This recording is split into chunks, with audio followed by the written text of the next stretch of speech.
maybe a little hard to see. I hope moving it here helps you a little bit. I'm a lifelong Mortonite. I recognize some of you people out there.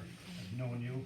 I went to school here in Morton. I was a junior potter when I was in junior high. I was a potter when I was in the high school. So I think pumpkins and pottery are kind of part of my DNA and a part of our DNA for a lot of people in this room. But tonight we're going to concentrate on pottery. The potteries in Morton were started by the Rapp family, one Rapp family. And I'll keep this brief because we've got other presentations. Christian and Mary Rapp, they lived in the Black Forest region of Germany, and they immigrated to the U.S. in 1874 and 75. And there is some handouts on this chronology and the brief history back there. I have copies. It's cool. There's plenty of copies back there. But in 3 different voyages across the Atlantic, the family finally made it to America. His mom and dad, three daughters and 6 sons. They made it across, and they settled in the Forest, Illinois area. And within about a year, around 1876, late 1875, the 2 oldest brothers came to Morton with the idea of being masons, bricklayers. And that worked out for a while, but they soon figured out that maybe we could make a little better living if we supplied the brick rather than laying them. And I must, before I go any further, I must say that where I'm getting this information is, as Jody alluded to, is what Doris and Burdell Hall did in these 2 books. This is where all this information is coming from. The library, you can get it at the reference desk. You can find those books. You can't check them out, I don't believe, can you? Correct. You Correct. can? No. But you can't. Okay. But some are probably available on eBay, but they are out there if you're interested. It's a more complete history. I'm going to be very brief.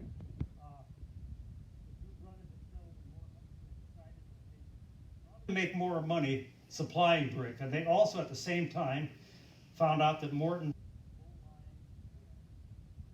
for tile drainage to drain the land and make it more productive.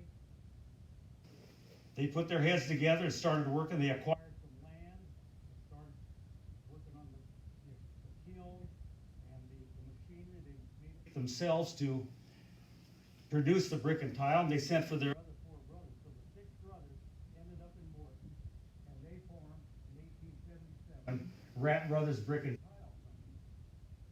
Things were going along well. We understand that people in town men were using the brick and tile, but people needed utilitarian pieces.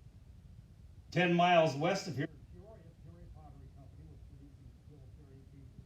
But they thought it'd be nice if they could acquire them in Morton, and the Rapp brothers thought, I think it's another outlet.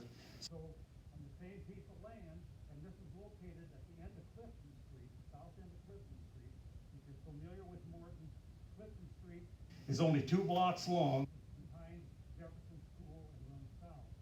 And that's where this pottery is located. And they had the room and the facilities. They found the right clay. They had red clay they used for brick and tile, and they found a yellow clay that they could use for utilitarian pottery. So in 1877, Morton Pottery Works was formed, and that things were going along well, and until 1915, there was a reorganization. One of the brothers passed away. One was in kind of failing health, so he retired, and one brother just didn't want to be part of the business anymore. So this reorganization took place, and some second generation Rapps, they wanted to take over the pottery works and continue just working with the earthenware. So they named it Morton Earthenware Company, and that was run by the second generation. And most of these young men were, in fact, all of the young men were the sons of Andrew, which was the Rapp brother that passed away. And the 3 immigrant brothers stayed with the brick and tile, and they renamed it Morton Brick and Tile Company. things are going along well until 1917, a couple of years later, and we have World War I and a flu epidemic, and pottery operations ceased. We understand that the bricks portion continued to produce product, but they weren't that profitable, but they hung on.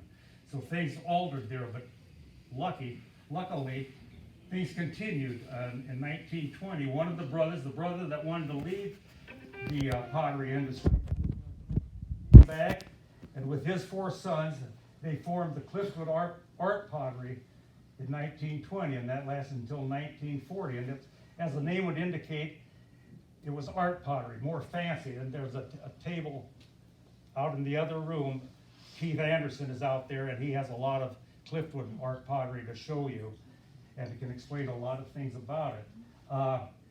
After 1940, the original immigrant brother that started this passed away, and his 4 sons didn't really like managing the business, so they sold it to some investors, and that pottery lasted until 1944 when there was a fire, and that destroyed it. And that was it for that pottery, and that was it for pottery production. This was in the same building as Morton Pottery Works and Morton Earthenware, but that was the end of production in that location.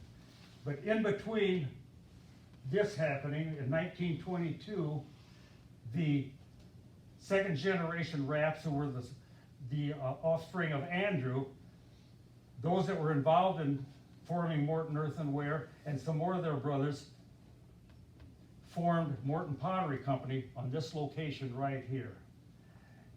And Morton Pottery Company stayed in business. It was the longest running pottery of these groups. I've grouped them together. This one here was, what is that, about 39 years. This was 24 years. Here, Morton Pottery was in business for 53 years, plus or minus, I believe, if I'm doing my math right. But things went well for them until 1969, and then they started facing some very stiff competition from foreign pottery. So they found a group of investors to buy into the pottery. Most of the Rapps stayed on, and they produced the same product line, but things just weren't the same.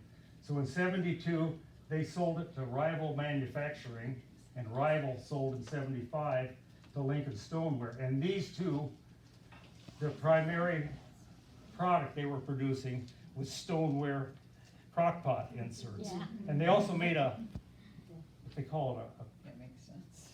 a crock tray or something like that. It was a shallower, it wasn't a crock pot. And I don't know how well those went over, but not too well apparently, because I think they shut her down.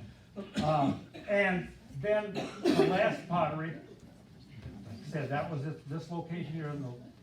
This pottery here was right down the street in the 500 block of Jefferson Street.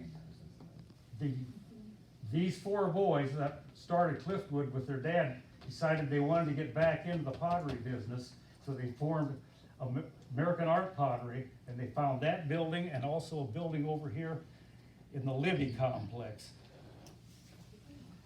And they produced American Art Pottery, and there's some of that on display out there. And all these different potteries, you can see the product changed to meet the demands. We have the real old stuff that the original immigrant brothers produced.